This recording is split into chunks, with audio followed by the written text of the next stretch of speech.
Сәлем баршаңызға, бүгін қарапайым салат дайындаймыз. Ол үшін бізге майонез, тұз, кукуруза, жұмыртқа және крабовый салат қажет. Видеоны соңына дейін қарап, лайк басып, комментарий жазуды ұмытпаңыздар. Алдымен крабты төрт бұрышты етіп тураймыз.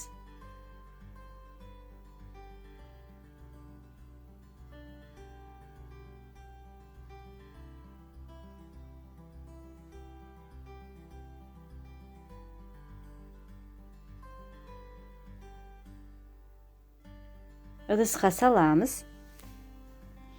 Жұмыртқаны тураймыз төрт бұрышты етіп.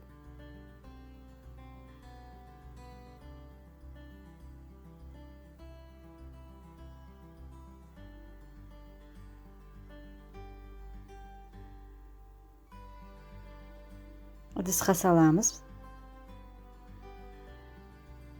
Кукуруза саламыз.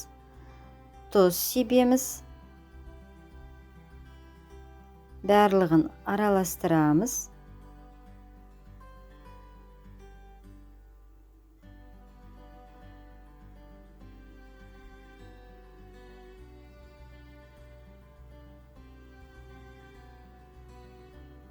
Майонез қосамыз.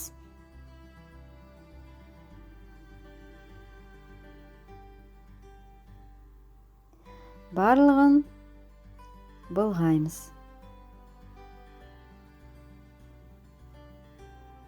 Міне, осындай қарапайым, жеңіл дайындалуы.